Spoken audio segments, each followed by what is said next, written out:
I just recently wrote this poem, and it will appear in a book that will be out next month. Some of you do not know, I had two books published in 2017. If you could be attracted to someone's pheromones, maybe you could be attracted to their memes. John came up with this great word, and so I had pheromones poems. So in August, next month, a collection book of a bunch of Twitter and short poems, often accompanied by images and stuff, will be out next month, called Pheromemes. And I would like to share with you, hey, how you doing there, John? See, Pheromemes. And I would like to share with you a short poem from it. I won't even tell you the title.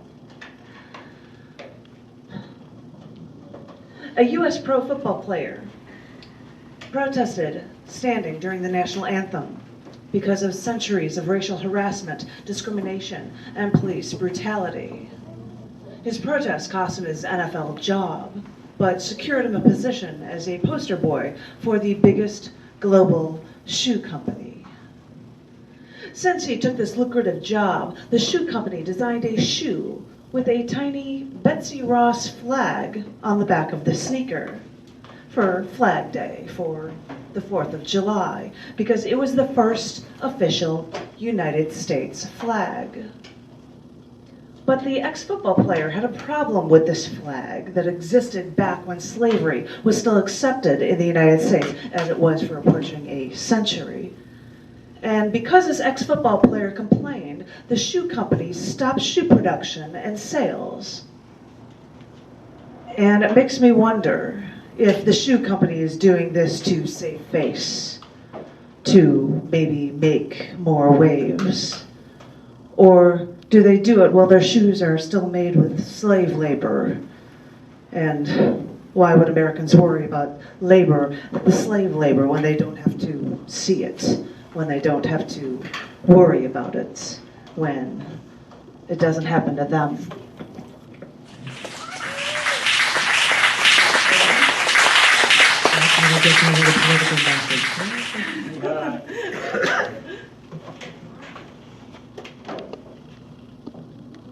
If I can get a flight working into Chicago in the beginning of September, I know I'm going to be doing that one at one of my shows in Chicago.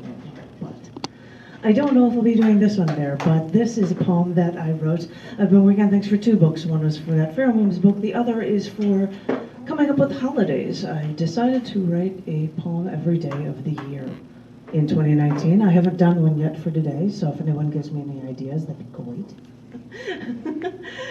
But I've been doing things based on a lot of holidays. So I've got things for just about every event of the year. And this first one was done for the celebration of the Census Day, which was on June 24th.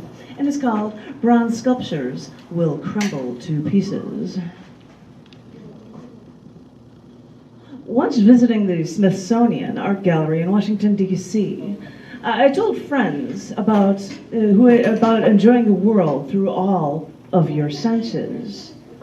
We're used to sight, but I mentioned taste, smell, and touch as we proceeded to walk into a room with a bronze statue of the crucifix propped up against the wall. An interesting surface, one friend thought, so she touched the cold, smooth metal. Of course, that's when the guard from the next room ran in, yelling, "Hey, don't touch that!" But the deed was done. That guard's probably still fearing that the bronze sculpture will crumble to pieces because somebody actually graced it with their bare hand. And my suggestion to you, feel the texture of the food you eat as it slides down your throat. When you walk outside today, deeply inhale. Smell everything from the foliage in full bloom, or even the smell of the exhaust permeating the streets outside. Run your hand along the bark of a tree, or blades of grass, or even the concrete commuters walk on every single day. Note the shapes of the clouds in the sky. Think about how the wind feels from outside or from an indoor fan against your skin. And most importantly, the next time you hug someone, hold tightly, and today, feel everything you can with all of your senses.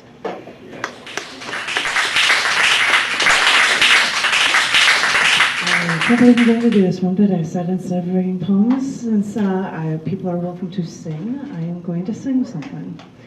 And my husband asked me, what are you going to sing? And I said, I'm not going to tell you. That's a great song. It was, I won't say it until after. That certain night, the night we met, there was magic abroad in the air.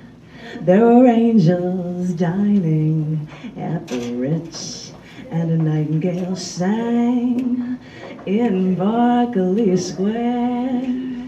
I may be right, I may be wrong, but I'm perfectly willing to swear that when you turned and smiled at me, a nightingale sang in Berkeley Square. The moon that lingered over London town, poor puzzled moon, he wore a frown. Oh, how could he know we two were so in love? The whole darn world seemed upside down. The streets of town were paved with stars. It was such a romantic affair. And as we kissed and said goodnight, a nightingale sang in Berkeley Square.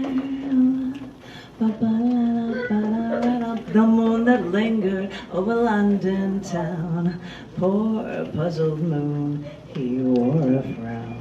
Oh, how could he know we two were so in love? The whole darn world seemed upside down. The streets of town were paved with stars. It was such a romantic affair. And as we kissed and said good night, a nightingale sang, a nightingale sang. I know 'cause I was there that night in Berkeley Square.